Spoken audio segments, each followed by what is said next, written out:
The day Skipper Shimizu decides to go and find her missing sister, Nora, all the mussels she's been cultivating at Gull Gang Rock are stolen. It happens early in the morning on the edge of a rising tide. The rocks gleam with seawater and rot, the air thick with salt and the hum of distant waves. Skipper, 22 and perpetually restless, had come down to the beach to harvest mussels for her grandmother's birthday dinner, a small act of care, an excuse to avoid another tense morning at home.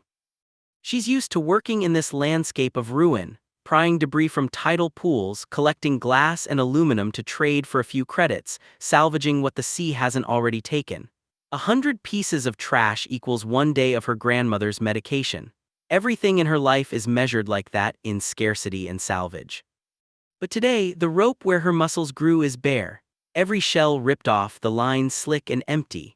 It's not the first theft she's seen in her coastal town. People steal out of hunger, desperation, or greed, but these mussels were hers, grown over months, a fragile, half-illegal project she tended with quiet defiance. They were minimally engineered, a word that feels almost holy in a world where everything else, seeds, soil, food, has been designed and patented by Renewal, the agricultural conglomerate that owns the nation's food supply. The mussels were her small rebellion, proof that something natural could still survive without chemical control. Now they're gone and Skipper's hands shake with helpless rage. A wave slams against her legs, almost knocking her down. By the time she steadies herself, her anger has drained into exhaustion. Above her, thunder rolls in the distance, another storm approaching, the latest in a season of endless storms. She trudges home, soaked and shivering, her heart pounding with fear, fury, and a hollow ache she can't quite name. At home, preparations are underway for Grandma's 86th birthday, though the old woman insists she's 70. The kitchen smells of roasting chicken and wet clothes drying near the stove. The family has shrunk over the years, Grandma in her chair, half lucid, half lost, Carmen, the practical middle sister, crisp and capable in her Renewal uniform, and Uncle Tot, a charming drifter who arrives for dinner and leaves with a bottle. The family once numbered 5, but their mother is long dead, and Nora, the eldest sister, has been missing for over 2 months. As rain lashes the windows, the family sits down to eat. Conversation drifts between small complaints: the price of seeds, the shortage of clean water, the new corporate regulations banning unauthorized crops. Carmen, ever the loyal Renewal employee, insists the laws are necessary to prevent another famine. Uncle Tot argues people should be allowed to grow what they want. Their grandmother, slipping in and out of awareness, mutters about how things used to be when food still tasted like itself. Skipper listens, silent and simmering, her mind elsewhere, on the empty rope at Gull Gang Rock and on Nora, whose absence has hollowed out their family like rot under a floorboard. Nora left home nearly 10 years ago to study in the city, earning a degree in bioengineering and eventually joining Renewal's research division. She was brilliant and private, a figure of admiration and quiet resentment. Her rare visits home were brief and formal. She sent money, not messages. The last the family heard of her came not from Nora herself but from a man named John, Ph.D., her former colleague, who emailed to say she had gone missing. Her last paycheck bounced. Her belongings were still in her lab locker: a scarf, a sunflower-patterned teapot, and a chipped mug painted with bees, the one Skipper made for her in art class years ago. At first, Carmen assumed Nora had simply quit or moved on. It would not have been the first time Nora disappeared into her work. But as weeks passed, silence turned to dread. Carmen contacted the police, Renewal's HR department, Nora's old friends, even the city morgue. No one had answers. The police shrugged. Adults leave, they said. Renewal's legal department sent a formal apology but refused to release internal reports. Skipper watched her sister's inquiries pile up like unanswered letters. The only tangible trace of Nora's existence was that chipped mug with the bees. Now, as thunder rattles the windows, Carmen announces she's written to John again, this time to authorize him to dispose of Nora's belongings. It's practical, she says. They can't afford to have the things shipped home. Skipper stares at her in disbelief. To Carmen, it's efficiency. To Skipper, it's betrayal. You can't just erase her, she says, but Carmen has already changed the subject, her voice tight with irritation. She's gone, Skip. It's time to stop pretending. The tension builds. Skipper asks about Carmen's girlfriend, Ollie, and learns they've broken up.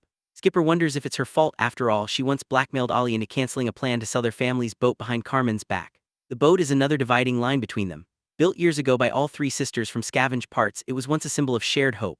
Now it's Skipper's livelihood, her means of scavenging and escape, and Carmen wants it sold for debt relief. Skipper refuses, clinging to it with stubborn desperation. It's the only thing in her life that feels truly hers. As the argument over dinner spirals from Nora to money, to Renewal, to the ethics of survival, their grandmother drifts in and out of memory. She recalls the Great Famine decades ago when she and her husband drove a carload of corn to the city to feed strangers. For a moment her voice is clear and commanding, and Skipper sees in her the fierce woman who once raised them all. Then the moment passes and the old woman sinks back into silence, her eyes clouded by confusion. Dinner ends in uneasy quiet. The rain pounds harder, the candles flicker, and Skipper feels the weight of the house pressing down on her, the damp walls, the murmured resentment, the endless cycles of waiting and surviving. The words burst out of her before she can stop them. "I'm going to the city, I'll find her." Carmen stares stunned. "You can't sail that far alone."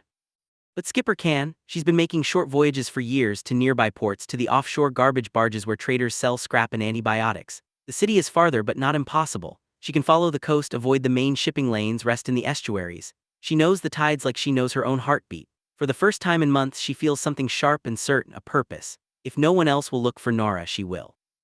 Carmen calls it reckless. Uncle Tot calls it suicide. "You remember the storm 11 years ago," he says, "the one that almost drowned you both."